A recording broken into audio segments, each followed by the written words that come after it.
আল্লাহ বলেন, আমি 6টি জিনিসকে লুকিয়ে রেখেছি 6টি স্থানে, কিন্তু মানুষ তা খুঁজে বেড়ায় ভিন্ন জায়গায়। আমি দ্বীন ইসলামকে রেখেছি ক্ষুধা, দারিদ্রতা ও ধৈর্যের মধ্যে, কিন্তু মানুষ তা খোঁজে উদারপূর্তি ও দুনিয়ার সচ্ছলতার মধ্যে।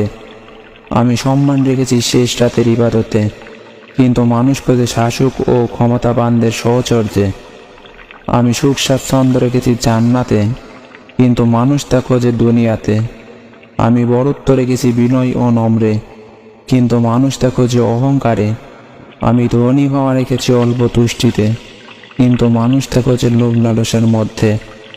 আমি দোয়া কবুল হওয়াকে নিহিত রেখেছি হালাল উপার্জনের মধ্যে, কিন্তু মানুষ তা খোঁজে হারাম উপার্জনে।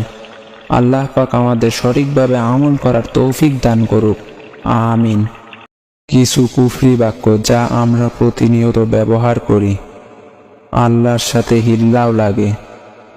তোর মুখে ফুল চন্দন পড়ুক, কষ্ট করলে কেষ্ট মেলে। মহাভারত কি অশুদ্ধ হয়ে গেল? মোল্লার দৌড় মসজিদ পর্যন্ত। লক্ষ্মী ছেলে, লক্ষ্মী মেয়ে, লক্ষ্মী স্ত্রী বলা। কোনো ঔষধকে জীবন রক্ষাকারী বলা। দুনিয়াতে কাউকে শাহেনশা বলা। নির্মল চরিত্র বোঝাতে দোয়া তুলসী পাতা বলা। ইয়া খাজা, ইয়া গাউস, ইয়া কুতুব ইত্যাদি বলা।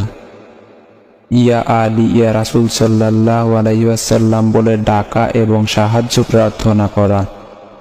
বিসমিল্লাহ গলদ বলা। মৃত্যুর সাথে পাঞ্জা লড়া। মধ্যযুগী বর্বরতা বলা। মন ঠিক থাকলে পর্দা লাগে না। নামাজ না পড়লেও ঈমান ঠিক আছে। আমি বললাম, আমি ব্যর্থ। আল্লাহ বলেন, বিশ্বাসীরা সফল হয়। আমার জীবনে অনেক কষ্ট, নিশ্চয়ই কষ্টের সাথে স্বস্তি আছে। আমাকে কেউ সাহায্য করে না। মুমিনদের সাহায্য করা আমার দায়িত্ব। আমি দেখতে খুবই কুৎসিত। আমি মানুষকে সৃষ্টি করেছি সুন্দরতম আকৃতিতে। আমার সাথে কেউ নেই। ভয় করো না, আমি তোমাদের সাথে আছি। আমার পাপ অনেক বেশি। আমি তওবাকারীদের ভালোবাসি। আমি সবসময় অসুস্থ থাকি। আমি কোরআনকে রোগের নিরাময় হিসাবে পাঠিয়েছি। এই দুনিয়া আমার ভালো লাগে না। তোমাদের জন্য ইহকাল অপেক্ষা পরকাল শ্রেয়। বিজয় অনেক দূরে, আমার সাহায্য একান্ত নিকটবর্তী। জান্নাতীদের 8টি বৈশিষ্ট্য। আল কুরআনে মহান আল্লাহ জান্নাতীদের 8টি গুণ বা বৈশিষ্ট্য বর্ণনা করেছেন।